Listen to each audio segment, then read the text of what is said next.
तो एपिसोड की शुरुआत में हमें कुछ फ्लैशबैक सीन्स दिखाए जाते हैं जिसमें टोक्यो और उसका लवर रिन बैंक में चोरी करके भाग रहे होते हैं और गार्ड्स उन पर गोलियां चलाने लगते हैं। तो रिन एक गार्ड को गोली मार देता है, लेकिन दूसरा गार्ड रिन को गोलियां मार देता है और रिन को मरता देखकर टोक्यो को बहुत बुरा लगता है और वो उस गार्ड को मार देती है। लेकिन तभी वहाँ पर पुलिस भी आ जाती है और टोक्यो पुलिस को देखकर वहाँ से भाग जाती है और बैंक में हुई चोरी की खबर न्यूज में भी आ जाती है और बर्लिन न्यूज देखकर प्रोफेसर से कहता है कि हमें इस लड़की को अपनी टीम में लेना चाहिए, लेकिन प्रोफेसर कहता है कि वो एक हत्यारी है। तो बर्लिन कहता है कि उस लड़की के पीछे इतनी सारी पुलिस लगी हुई थी, लेकिन वो पुलिस वालों को इस्तेमाल करके पुलिस वालों के चंगुल से भाग निकली। इस लड़की में टैलेंट है और हमें ऐसे ही लोगों की जरूरत है। और बर्लिन के बहुत जोर डालने पर प्रोफेसर कहता है कि 3 दिन के अंदर अगर पुलिस ने इस लड़की को नहीं पकड़ा तो हम इसे ढूंढेंगे। और फिर हम देखते हैं कि टोक्यो पुलिस से बचकर बहुत दिनों तक एक वैन में रहती है और उसे रिन की मौत का बहुत ज्यादा अफसोस होता है और वो वैन में बस हर पल रिन के बारे में सोचती रहती है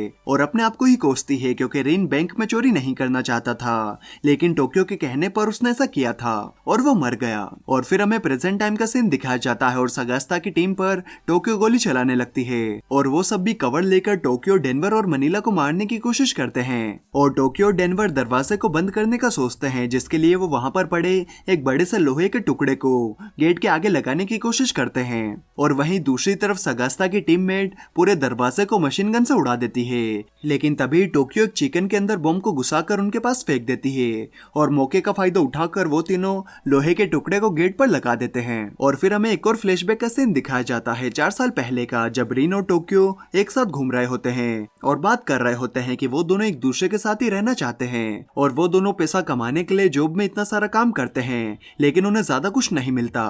तो वो दोनों चोरी करने का सोचते हैं ताकि वो एक साथ आराम से जी सकें। और रिन टोक्यो से पूछता है कि तुम घूमने के लिए कहाँ पर जाना चाहती हो, मैं तुम्हें वहां पर ले जाऊंगा। तो टोक्यो सिटी का नाम लेती है और वो दोनों वहां पर घूमते हैं और काफी मजे करते हैं। और फिर हम प्रेजेंट टाइम में आते हैं और टोक्यो डेनवर उस लोहे के दरवाजे पर पोजीशन ले लेते हैं और जैसे ही उन्हें कोई दिखाई देता है उन पर गोलियां चलाते हैं। तो सगस्ता कहता है उनका एंगल काफी अच्छा है और निशाना भी। और सगस्ता कानिजो को बताता है कि वो लोग किचन के अंदर हैं, तुम लोग उन लोगों पर बाहर से निशाना लगाने की कोशिश करो। और सभी स्नाइपर अपनी अपनी पोजीशन ले लेते हैं और गांदिया सगस्ता से कहता है कि बम फेंक कर इनका खेल खत्म करते हैं। तो सगस्ता कहता है इससे कोई फायदा नहीं होगा, वो लोहे का टुकड़ा बहुत मजबूत है। तो गांदिया पूछता है फिर हम क्या करें। तो सगस्ता बताता है कि हम दीवार में छेद करके एक रास्ता बनाएंगे और पीछे से उन पर हमला करेंगे। तो गांदिया कहता है इसमें तो 10 मिनट लग जाएंगे, हमें अभी उन्हें खत्म करना होगा इससे पहले कि वो हमें खत्म कर दें। और दूसरी तरफ रियो सेफ्टी लॉक को हैक करके खोलने की कोशिश करता है, लेकिन वो बताता है कि इसमें आधी से 1 घंटा लग सकता है। तो प्रोफेसर बोगोटा से गैस कटर से उस सेफ्टी लॉक को काटने के लिए कहता है और मोनिका हेलसिंकी का इलाज कर रही होती है और प्रोफेसर टोक्यो डेनवर से वहां के हालात पूछता है। तो उसे पता चलता है कि गांदिया सगस्ता के ऑर्डर्स के खिलाफ जा रहा है। तो प्रोफेसर टोक्यो को कहता है कि वो उनकी कमजोर कड़ी है, उसका फायदा उठाओ। तो टोक्यो गांदिया को उसके बीवी बच्चों के बारे में बोलकर भड़काने लगती है और कहती है कि तुम एक बहुत ही वाहियात इंसान हो। और ये सब सुनने के बाद गांदिया का दिमाग खराब हो जाता है और गांदिया एक बम किचन के अंदर फेंक देता है, लेकिन टोक्यो उसे पकड़कर फिर से बाहर फेंक देती है। तो सगस्ता सभी से छुपने के लिए कहता है, लेकिन उसी वक्त वो बम फट जाता है और सगस्ता की टीम के कुछ और सैनिक भी घायल हो जाते हैं और एक सैनिक मर जाता है। और एक टीममेट गांदिया को कहती है कि तुमने इसकी जान ली है। तो गांदिया कहता है ये सिर्फ एक एक्सीडेंट था, लेकिन वो गांदिया को 2-4 घुसे लगा देती है और वो दोनों आपस में लड़ने लगते हैं। और टोक्यो इस सब के बारे में प्रोफेसर को बता रही होती है। फिर सगस्ता के ऑर्डर पर वो लड़की गांदिया को छोड़ देती है और दूसरी तरफ मनीला डेनवर को उसके प्यार का एहसास दिलाने की कोशिश करती है और उसके कुछ सपनों के बारे में बताती है जो कि वो करना चाहता था, लेकिन डेनवर कहता है कि वो मोनिका से प्यार करता है। और फिर हमें एक और फ्लैशबैक का सीन दिखाया जाता है जिसमें टोक्यो प्रोफेसर के साथ आती है, लेकिन उसे प्रोफेसर पर भरोसा नहीं होता, तो वो उस पर बंदूक तान कर रखती है। और प्रोफेसर टोक्यो को चोरी के बारे में बताता है और ये भी बताता है कि तुम हमारी गैंग की सबसे पहली मेंबर हो और तुम्हारे बाद और भी मेंबर्स आएंगे। तो टोक्यो कहती है चोरी करना इतना भी आसान नहीं होता, तुम मारे जाओगे। तो प्रोफेसर बताता है कि इस चोरी को प्लान करने के लिए उसने 20 साल लगाए हैं और प्रोफेसर टोक्यो को एक नई जिंदगी शुरू करने के लिए तैयार कर लेता है। और फिर टोक्यो रियो से मिलती है और वो दोनों आपस में बातचीत करते हैं और उन्हें एक दूसरे की जोड़ी जम जाती है। फिर प्रेजेंट टाइम में हम देखते हैं कि बोगोटा कुछ लोगों के साथ मिलकर गैस कटर से दरवाजे को काटना शुरू कर देता है और रियो बड़ा ड्रिलर लेकर किचन के नीचे वाले रूम से सीलिंग में छेद करने लगता है। और पलेर्मो प्रोफेसर को बताता है कि हमारे पास ज्यादा गैस नहीं है और प्रोफेसर के अड्डे से बच्चे बच्चे के रोने की आवाज आने लगती है। तो प्रोफेसर सभी को बताता है कि एलिसिया ने एक लड़की को जन्म दिया है। तो रकेल उससे बधाई देती है और उससे पूछती है कि लड़की का नाम क्या रखा है। तो एलिसिया बच्ची का नाम विक्टोरिया बताती है। और दूसरी तरफ सगस्ता के टीममेट किचन की दीवार में छेद कर रहे होते हैं और टोक्यो वहां पर जाती है जहां पर वो छेद कर रहे हैं। और उन्होंने दीवार में जो 2 छेद बनाए होते हैं, टोक्यो उन 2 छेद से उन दोनों के पैरों पर गोली मार देती है। और सगस्ता केनिजो को बताता है कि वो इस वक्त किस जगह पर है।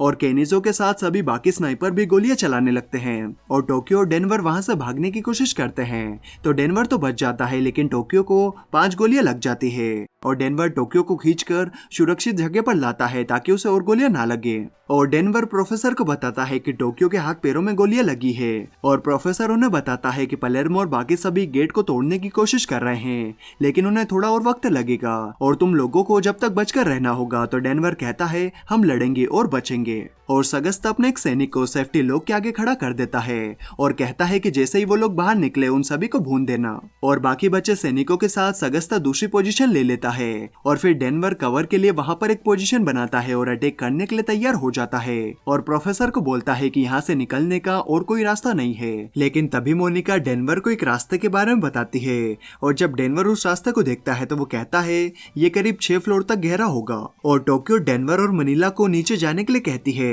लेकिन डेनवर टोक्यो को भी चलने के लिए कहता है। लेकिन टोक्यो कहती है कि मेरी पूरी बॉडी में दर्द हो रहा है और मैं रस्सी के सहारे से नीचे नहीं जा पाऊंगी। और वो डेनवर को जल्दी से नीचे जाने के लिए कहती है। और रियो वहां पर एक छेद करके टोक्यो को कहता है कि मैं आ गया हूँ। लेकिन तभी सगस्ता की टीम दीवार तोड़ देती है। तो रियो टोक्यो से कहता है कि मैं तुम्हें यहाँ से बाहर निकालूंगा। तो टोक्यो कहती है नहीं, अब बहुत देर हो चुकी है। और तभी सगस्ता की टीम वहां पर आ जाती है और टोक्यो उन पर गोली चलाने लगती है। और दूसरी तरफ डेनवर और मनीला नीचे पहुंच जाते हैं और प्रोफेसर टोक्यो को ये बात बता देता है और कहता है कि सिर्फ 30 सेकंड और सगस्ता की टीम को संभाल लो। और टोक्यो रियो से कहती है कि आज कुछ खत्म होगा और तुम्हारी नई जिंदगी शुरू होगी। अभी तुम्हें लंबी जिंदगी जीनी है, अब तुम यहाँ से जाओ, अब यहाँ पर धमाके होंगे। और टोक्यो पूरी सगस्ता की टीम से अकेली लड़ने लगती है और वो एक सैनिक को गोलियां भी मार देती है। और डेनवर और मनीला नीचे गद्दे, कवर, बेडशीट, उन्हें जो भी नरम चीज मिलती है वो सब लगा देते हैं और टोक्यो को नीचे कूदने के लिए कहते हैं। लेकिन टोक्यो कहती है कि बहुत देर हो चुकी है। और फिर सगस्ता की टीम मिलकर टोक्यो को बहुत सारी गोलियां मार देती है। और फिर गांधिया कुछ टीममेट्स के साथ टोक्यो के पास आता है और उसे गोली मारने ही वाला होता है कि तभी वो देखता है कि टोक्यो ने सभी बॉम्ब्स की पिन निकाल दी है। और गांधिया सभी को पीछे हटने के लिए कहता है, लेकिन तभी वहां पर वो सभी बॉम्ब्स फट जाते हैं और टोक्यो और गांधिया मर जाते हैं। हो सकता है कि इस धमाके में और भी कोई मारा गया हो, लेकिन अभी तक इसके बारे में कुछ पता नहीं चला। और टोक्यो के मरने पर सभी लोग बहुत उदास हो जाते हैं। और सच में यार मुझे भी यकीन नहीं हो रहा कि टोक्यो मर गई। और यहीं पर मनी हाइस्ट का सीजन 5 का फर्स्ट पार्ट खत्म हो जाता है और सीजन 5 का सेकंड पार्ट 3 दिसंबर को आएगा। और जैसे ही वो आएगा मैं आपके लिए वीडियो बना दूंगा। वैसे ये पार्ट आपको कैसा लगा कमेंट करके जरूर बताएं। और अगर वीडियो अच्छी लगी तो यार एक लाइक तो बनता है। और यहाँ तक आए हो तो चैनल भी सब्सक्राइब कर ही दो यार, मैं आपके लिए ऐसी वीडियोस लाते रहूंगा। तो चलिए मैं मिलता हूँ आपसे अगले वीडियो में, तब तक के लिए bye bye and take care.